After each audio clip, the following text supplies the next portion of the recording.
بہت شکریہ آپ کا جی سرکار، آپ کا پروگرام نیوز پر پوری دنیا دیکھتی ماشاءاللہ بہت اچھا جا رہا ہے. اللہ اکبر مالک. آپ کا ڈرامہ آج کل جو ہے بڑا دیکھا گیا، آپ کی انٹری ہوئی، ڈرامہ ایسے بلندیوں کی طرف بڑھا، آپ پریوں کے دیش چلے گئے. ایک تو یہ کہ پریزاد بڑا ہٹ کے تھا ایک ڈرامہ، ایک بڑی انیوژول سی کہانی، ایک عام آدمی کی کہانی کہ ایک عام آدمی کی جرنی ہے وہ. اس جرنی میں ایک میرا کیریکٹر بہروز کریم کا کیریکٹر ان ہونا، جو کہ ایک ڈانوں کو ڈان ہے اور ریسورسفل آدمی ہے. لوگوں نے بہت نیچے لکھا کہ ریسورسفل آدمی کے اوپر کون ہاتھ ڈال سکتا ہے، پولیس کیسے پہنچ گئی اس کے ساتھ، لیکن کچھ ڈرامیٹک الاؤنسز بھی ہوتے ہیں. لیکن یہ ہے کہ وہ کردار ہاشم ندیم نے بڑا خوبصورت لکھا، اور پھر شہزاد کشمیری جو اس کو ڈائریکٹ کر رہے تھے، ان کے ساتھ بیٹھ کے کچھ چیزیں ہمیں تھوڑی سی اوپر نیچے بھی کرنی پڑیں، کچھ چیزیں ہوتی نہیں ہیں وہ بھی میک بلیویبل کرنا. اور پھر باقی جو انٹائر ٹیم ہے، میرا زیادہ تر کام علی صاحب کے ساتھ، علی احمد علی کے ساتھ، and he performed very well. So الحمدللہ وہ ایک پیکج بہترین، کہانی بہترین، اور اس میں میرا کردار تھوڑا سا ہٹ گیا، اور پھر میں نے اس کو تھوڑا سا ایک ڈفرینٹ طریقے سے بھی پلے کرنے کی کوشش کی. تو وہ لوگوں کو بڑا من میں بھا گیا کہ ایک ڈان آدمی ہے، وہ شاعری بھی کرتا ہے، وہ اچھی گفتگو بھی کرتا ہے، اچھے جملے بھی دینا ہے، وہ آج دی ریئلٹی دی گل کرتا ہے. So people got impressed by that character which I played. لیکن آپ کیا سمجھتے نہیں ہیں کہ پریزاد تھوڑا سا اور آپ کنٹینیو اس پہ کرتے، آپ کا کریکٹر رہتا جی وہ بالکل تھوڑا سا اس کی شاید جو پروڈکشن کاسٹ پوری کرنا، یا اس کے لیے مارکیٹ میں جو ایک ہائپ کریٹ ہوئی تھی وہ کنٹینیو رہتی تھوڑی. وہ بالکل ایسا ہے، بلکہ پچھلے دنوں اسٹیٹس بھی لگایا ہوا تھا پروڈیوسر نے اور ڈائریکٹر نے کہ اگر نعمان بھائی کو تھوڑا سا ہم مزید کر لیتے تو جتنا استعمال بے دریغ استعمال وہ پریزاد کر رہا ہے گاڑیوں کا، تو وہ کیونکہ یہ والا کریکٹر موسٹلی گھر پہ ہی رہتا تھا، تو یہ ہمارے وہ خرچے بچ جاتے.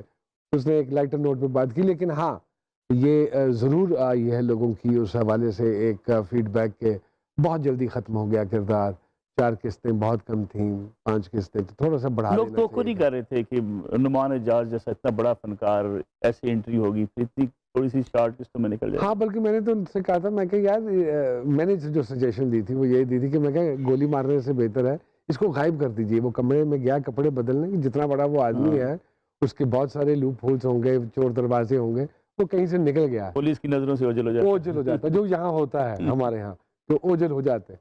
میں کہ وہ اوجھل ہو جاتا ہے اور پھر آگے آپ کہیں اس کو نکال سکتے ہو. But as it was written تو ہم اس کو چینج کر نہیں پائے، کیونکہ اس کا ایک پریزاد کا ناول بھی ہے جو ہاشم ندیم صاحب نے لکھا ہے، تو اس کے اکارڈنگلی پھر ہمیں چلنا پڑا. ہماری سوسائٹی کی کہانی ہے، لگتا ہے سوسائٹی میں ایسے واقعات ہوتے ہیں، ایسے واقعات ہوتے ہیں. لوگوں کو صرف اس بات پہ اعتراض تھا کہ ایک ڈان اپنی ساری جائیداد کسی اننون آدمی کے نام کر کے کیسے جا سکتا ہے. یہ ہمارے یہاں ہوتا کم ہے، یہ ہمارے ہاں غالباً شاید نہ ہوتا ہو، لیکن باقی ساری چیزیں اس میں الحمدللہ خاصی بلیویبل ہیں، جو ناول میں بھی ہیں اور جو حقیقت میں بھی ہیں. اپنے بڑے ڈرامے کی اپنی پوری زندگی میں ماشاءاللہ، پریزاد آپ کو ڈیفرنٹ کیسے لگا تھوڑا سا اگر آپ ماضی کے جھروکوں میں جا کے دیکھیں؟ عام آدمی کے اوپر کبھی ڈرامہ بنا نہیں ہے. ایک تو یہ اس کا ایک نیا ایلیمنٹ تھا کہ ایک عام آدمی کے اوپر آپ ڈرامہ بنا رہے ہیں جو نہ شکل و صورت کا اتنا کوئی حسین ہے، نہ رنگ اس کا اتنا کوئی صاف ہے. لوگوں کی محبت ڈائیورٹ ہوتی ہے عام آدمی کی طرف. لیکن ایک کھرے اور سچے لوگوں کی شاید کمی ہو گئی ہے ہماری سوسائٹی میں، تو اس لیے وہ زیادہ بھایا لوگوں کو، جو میں ذاتی طور پہ سمجھتا ہوں. اور وہ آرڈنری سا لگا، کوئی انیوژول ایلیمنٹ نہیں لگا اس میں. لیکن لوگ شاید عام آدمی کو امیر ہوتا دیکھنا چاہتے ہیں، اس سے محبت کرتے ہیں. عام آدمی جب امیر ہوتا ہے، one of the factor is this جی. اور پھر اس کی محبتیں، پھر اس کے ساتھ جو تعلق رہے ہیں ان لوگوں کے، کون لوگ اس کے ساتھ کس غرض سے مل رہے ہیں، اس غرض کا دکھانا، اور وہ کن لوگوں سے کس غرض سے ملنا چاہتا ہے اور تعلق رکھنا چاہتا ہے. یہ ساری چیزیں بڑی بہتر طریقے سے ڈیفائن ہوئی ہیں اس میں. پریزاد نے بھی انصاف کیا اپنے کریکٹر سے، میرے خیال میں بہت اچھا پلے کیا ہے احمد نے. God bless him, he did a wonderful role. سوائے اس کے کہ ان کو ٹین کرنا پڑا، جس پہ شروع میں لوگوں نے بہت اعتراض کیا کہ ایک سانولے آدمی سے اگر کروانا تھا تو ایک گورے چٹے کو سانولا کیوں کیا. یہ لوگ سمجھتے نہیں ہیں کیریکٹر پلے کرنا. ہو سکتا ہے کوئی سانولا آدمی نہ مل رہا ہو جو اس کو اتنے بہتر طریقے سے پرفارم کرتا ہے جتنے بہتر طریقے سے احمد نے کیا ہے. بعض لوگ سمجھتے ہیں کہ اب اپنی پرسنل لائف میں بھی ایسے ہی آپ جو ہے ایسی سوچ ایسی اتھارٹیرین سٹائل کے قائل ہیں، ایسا ہی ہے؟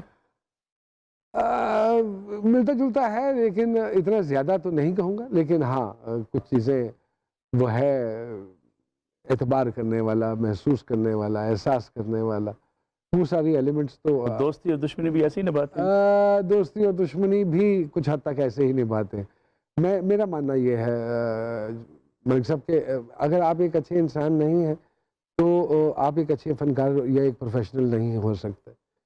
کیا چیزیں اس کو درکار ہے تو وہ پھر کیونکہ میں خود بھی وہ فیس کرتا ہوں تو میرے لیے آسانی ہو جاتی ہے جب میں کسی کو کنڈکٹ کر رہا ہوتا ہوں یا کسی سے گفتگو کر رہا ہوتا ہوں تو اس کی پرسیپشن نکالنا بہت ضروری ہے تاکہ عوام تک پہنچے کہ ہر چمکنے والی چیز ہونا نہیں ہوتی۔ ٹھیک۔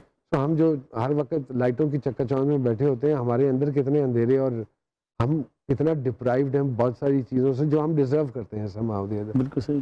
تو اور رہی بات پولیٹیشین کی، تو جب کوئی سیاستدان آ کے بیٹھتے تو اس سے عام لوگ جو سوال ذہنوں میں رکھتے ہیں، ریڈی والا ہے، جو ہمارا پوچھنا چاہتے ہیں گارڈنر ہے یا کام کرنے والا، جو میں کیونکہ اس طبقے میں بھی بیٹھتا اٹھتا ہوں کیونکہ ایکٹنگ کام ہی آبزرویشن کا، تو اگر آپ عام لوگوں کے ساتھ جا کے بیٹھتے عام ہیں، لوگوں کے ساتھ جا کے بیٹھنا، ان کے ذہن ٹھیلوں کے اوپر، ڈھابوں کے اوپر، تو کسی نہ کسی حوالے سے ان کے ساتھ وقت اتنا ضرور سپینڈ ہو جاتا ہے کہ ان کا ایک پرسپیکٹیو مل جائے اور پھر اس پرسپیکٹیو کو اپنے کام میں استعمال کرنا۔ تو اب وہ میں اکثر ینگسٹر آتے ہیں تو میں کہتا ہوں کہ ایکٹنگ کام ہے آبزرویشن کا، ہم نے آبزرویشن سے سیکھا ہے۔ آپ لوگ اب اگر سارا دن موبائل کو لے کے ہاتھ میں بیٹھے رہیں گے اور فالوورز ہی گنتے رہیں گے تو آپ نے آبزرویشن کیا کرنی ہے، آپ نے کیا زندگی میں سیکھنا ہے؟ جی سرکار میں بھی سیاستدان آتے ہیں، اس سے پہلے بھی آپ نے سیاستدان بہت سے ان کے انٹرویوز کیے، آپ کو کون سا سیاستدان اچھا لگتا ہے؟ آج ہم بھی آپ کو پھنسانے کی جو کم از کم سچ بول رہے ہو، اور سیاستدان وہ پتہ چل جاتا ہے کہ یہ سچ بول رہا ہے یا یہ صرف تالیوں کی طلب میں بات کر رہا ہے، یہ واقعی من سے قوم کا اس کے دل میں احساس ہے یا نہیں ہے۔ آٹے میں نمک کے برابر ہیں ایسے سیاستدان، اور آپ بھی جانتے ہیں لوگوں نے اس کو ایک بزنس بنا لیا ہے، ایک پروفیشن بنا لیا ہے۔ جیسے میں اکثر کہتا ہوں، بلکہ اپنے جی سرکار میں جب کوئی ڈاکٹر یا کوئی ایسا پولیٹیشین آتا ہے تو میں کہتا ہوں کہ ہم نے اوتھ لیا ہوتا کہ ہم غریب انسانیت کی خدمت کریں گے اور قوم کی خدمت کریں گے، لیکن جب ہمیں وہ عہدہ ملتا ہے تو ہم وہ سارے عہد بھول جاتے ہیں۔ پھر ہمیں یہ ہوتا ہے کہ ہم کسی طرح سیلف بینیفٹ جو ہے نا وہ ہمارا پھر ہم اپنے ساتھ ہو جاتے ہیں، پھر ہمیں وہ کوئی غریب عوام نہیں نظر آتی، کوئی ہمیں انسانیت کی خدمت نہیں نظر آتی، وہ آٹے میں نمک کے برابر ہو جاتی ہیں وہ ساری فیلنگز۔ لیکن اگر نوجوان نسل لیڈرشپ ہے اس میں سے آپ کو چوائس کرنی پڑے، بلاول بھٹو زرداری، مریم نواز شریف، حمزہ شہباز، میں ایک دفعہ ملک صاحب ایک دیہاتی آدمی کو